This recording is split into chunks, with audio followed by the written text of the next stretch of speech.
Good Saturday morning. We're going to get one more shot at Cahalis here, boys. It's interesting text right here because what he says to him, he says, "Rejoice, you young men, while you're young. And let your heart be glad in the days of your youth. Follow the ways of your heart, the vision of your eyes. You'll understand that as regards all this, God will bring you to judgment. Ward off grief from your heart. Put away trouble from your presence, so the dawn of youth is fleeting." Eh? Remember your Creator in the days of youth, before the evil days come, and the years approach of which you will say, "I have no pleasure in them." You see, boy, everyone who gets older, that's a very real experience when the things that motivated you and really drew you no longer attract you. You learn, it isn't a physical diminishment, it's an imaginative one. You're no longer driven or called to or feel the pull of things that once pulled you. Yeah. See? The years approach of which you will say, "I have no pleasure in them." Boy, I see that in myself. I went fishing 4 days this year. Do you know how often I usually go in the past? Just a few years ago, I would go twice a week throughout the summer. My father's son, okay? But at the end, I even know my dad, he didn't go anymore. He just liked to walk on the beach. You see, and I see that too. Don't have the desire. That is the experience of passage. And yet I'm as healthy as a horse. That doesn't make any difference. See? See, that's a great line. You could see, boy, he was talking. He knew what he was talking about. You see that? Before the sun is darkened and the light and the moon and the stars, while the clouds return after the rain, when the guardians of the house tremble and the strong men are bent, and the grinders are idle because they are few, and they who look through the windows grow blind, when the doors to the street are shut and the sound of the mill is low, when one waits for the chirp of a bird, but all the daughters of song are suppressed, one fears the heights and perils in the street, when the almond tree blooms and the locust grows sluggish and the caper berry is without effect, because man goes to his lasting home, and mourners go about the streets before the silver cord is snapped and the golden bowl is broken, and the pitcher is shattered at the spring, and the broken pulley falls into the well, and the dust returns to the earth as it once was, and the life breath returns to God who gave it. Vanity of vanities, says Koheleth, all things are vanity. See, passage. In the previous text I read yesterday for you, there is the hope of immortality. You don't get that here. He tells the young guy, rejoice, but be prepared for the passage, prepared for the loss. I guess that's what he's saying. But in another way, it's the beginning of wisdom. Because in the passage of time and in the diminishment that time produces, the perishing that time produces, you become wise in this very true sense. You know that these are unsatisfying goods. They are goods, but unsatisfying goods.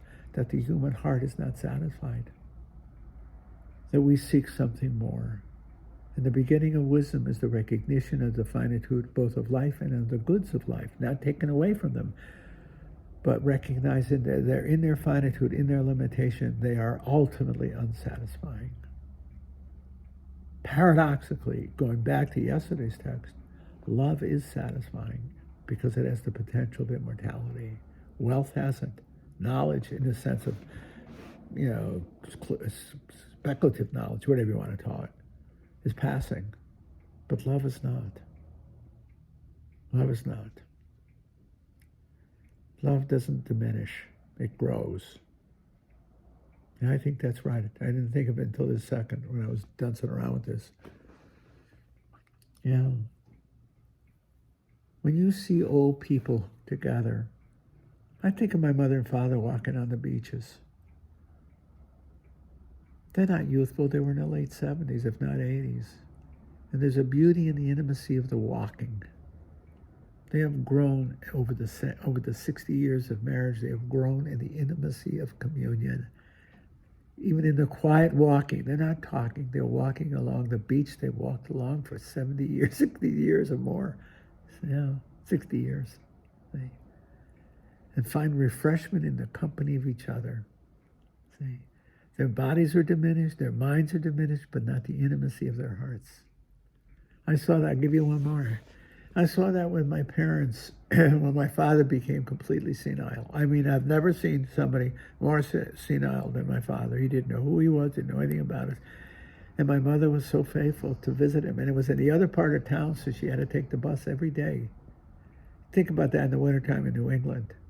Snow, sleet, rain, it made no difference. My mother took the bus across the city in New Haven, changed buses, got to Hamden, and had to walk up a hill to get to the nursing home. And she would sit with him, and he didn't know who she was. That's fidelity. That's a love that is growing. I remember when he died, I said to my mother, "Ma, you're relieved now, I thought she'd be relieved. He's gone, I thought, no more having to take the bus, no more. Didn't even know you, etc., etc." But she looked at me, she said he was alive. See? That's intimacy. You can't buy that. That's a lifetime's intimacy. A communion in silence. Just sitting there every day. Every day. Loving a man that didn't even know you were. I'll tell you a funny story, okay? I was there for this one. I was right there. My mother spoke to him in Italian because by then the English was good. We had some semblance of some language in Italian. And she said to him, "Tarquinio, ti conosci me? Do you know me? Tarquin, do you know me?"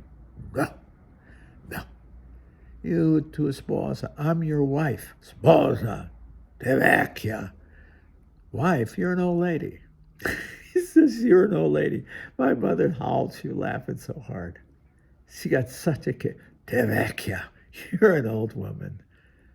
That's intimacy. That's intimacy. That's not vanity. That's not vanity. That can't go away, or the universe will be deprived of something that's irreplaceable. It's personal. You can replace this and you can replace that, but you cannot replace the intimacy of love itself. That's personal. And if there is no personal eternity, if we are not in eternal love with each other in paradise, then life is vain. Health is right. And it's awful. Even for God, it would be awful because he would have lost the most precious thing he created, human love. That's the truth. And it's personal. Even when you don't the one you love the most doesn't know you anymore and thinks you're an old lady. Te vecchia. My mother laughed. She loved him.